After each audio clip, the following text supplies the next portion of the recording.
اللہ رب العالمین والصلاة والسلام علی سید المرسلین اما بعد فاعوذ باللہ من الشیطان الرجیم بسم اللہ الرحمن الرحیم۔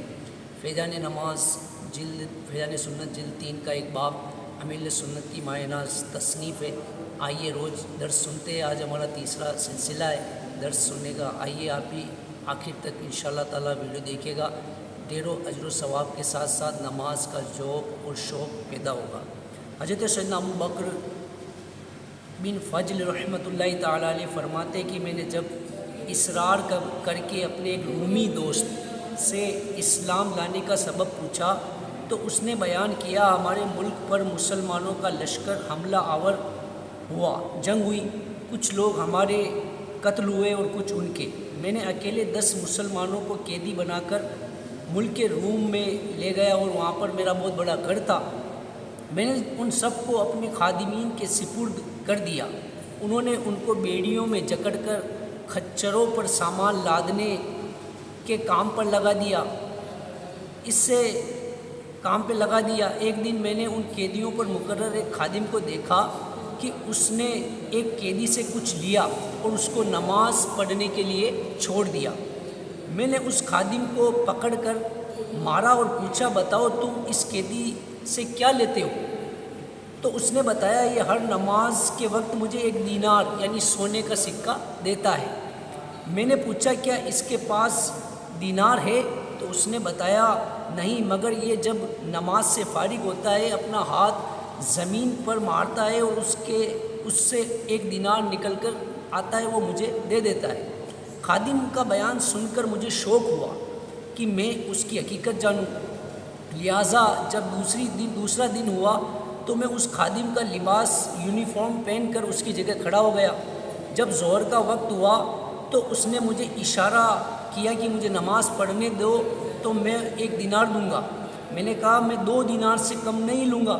اس نے کہا، ٹھیک ہے۔ میں نے اسے کھول دیا، اس نے نماز پڑھی۔ وہ جب فارغ ہوا تو میں نے دیکھا کہ اس نے اپنا ہاتھ زمین پر مارا، وہاں سے نئے 2 دینار نکال کر مجھے عطا کیے۔ جب عصر کا وقت ہوا تو اس نے مجھے پہلی مرتبہ کی طرح اشارہ کیا۔ میں نے اسے اشارہ کیا کہ میں 5 دینار سے کم نہیں لوں گا۔ اس نے مان لیا۔ پھر جب مغرب کا وقت ہوا تو حسب معمول مجھے اشارہ کیا تو میں نے کہا، میں 10 دینار سے کم نہیں لوں گا۔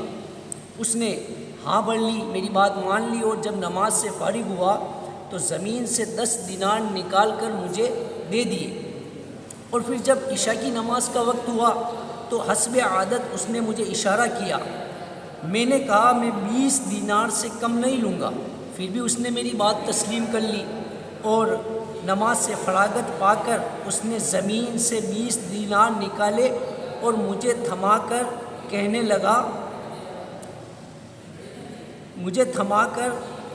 لگا، جو مانگنا ہے مانگو، میرا مولا بہت غنی اور کریم ہے، میں اس سے جو مانگوں گا وہ مجھے عطا کرے گا۔ اس کا یہ معاملہ دیکھ کر مجھے یقین ہو گیا کہ یہ ولی اللہ ہے۔ مجھ پر اس کا رعب طاری ہو گیا اور میں نے اس کو زنجیروں سے آزاد کر دیا اور وہ رات میں نے رو کر گزاری۔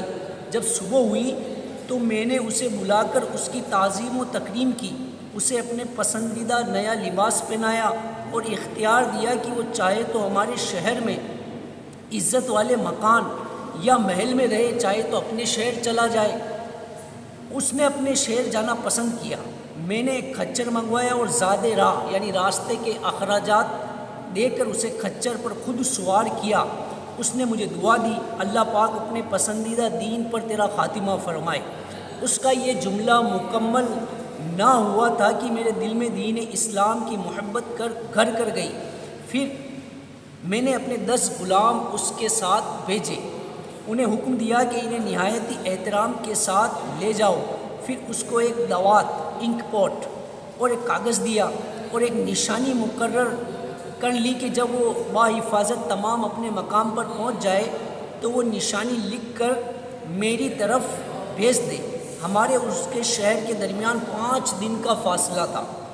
جب 6واں دن آیا تو میرے خدام میرے پاس آ گئے اور ان کے پاس رقعہ بھی تھا، یعنی وہ پرچہ بھی تھا، نشانی بھی تھی، جس میں اس کا خط اور وہ علامت موجود تھی، نشانی موجود تھی۔ میں نے اپنے غلام سے جلدی پہنچنے کا سبب دریافت کیا تو انہوں نے بتایا کہ جب ہم اس کے ساتھ یہاں سے نکلے تو ہم کسی تھکاوٹ اور مشقت کے بغیر گھڑی بھر میں وہاں پہنچ گئے، لیکن واپسی پر وہی سفر 5 دنوں میں طے ہوا، مشقت کے بغیر 5 دنوں میں طے ہوا۔ ان کی یہ بات سنتے ہی میں نے پڑھا اشہد ان لا الہ الا اللہ واشہد ان محمد رسول اللہ ودین الحق ودین الاسلام، یعنی اس کا ترجمہ ہے میں گواہی دیتا ہوں کہ اللہ کے سوا کوئی معبود نہیں، اور میں گواہی دیتا ہوں کہ یقیناً حضرت محمد صلی اللہ علیہ وسلم اللہ پاک کے رسول ہیں، اور بے شک دین اسلام حق ہے۔ پھر میں روم سے نکل کر مسلمانوں کے شہر آ گیا۔ اللہ رب العزت عز و جل کی ان پر رحمت ہو اور ان کے صدقے ہماری بے حساب مغفرت ہو۔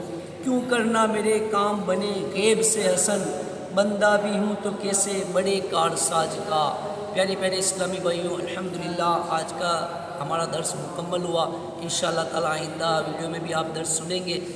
آپ نے اپنے علاقوں میں ہونے والی دعوت اسلامی کے ہفتہ وار سنتوں پر اجتماع میں رضائے الہی کے لیے اچھی اچھی نیتوں کے ساتھ شرکت کی مدنی التجا ہے۔ الحمدللہ بھیلواڑہ میں ہر جمعرات کو مغرب کی نماز کے بعد مدنی مرکز مسجد سفیان قبرستان میں دعوت اسلامی کا ہفتہ وار سنتوں پر اجتماع ہوتا ہے۔ آپ سے شرکت کی مدنی التجا ہے۔ اللہ تعالیٰ درس کی غلطیاں اور تمام گناہ معاف فرمائے۔ آمین بجاہ النبی الامین صلی اللہ تعالی علیہ وسلم۔ السلام علیکم ورحمۃ اللہ وبرکاتہ۔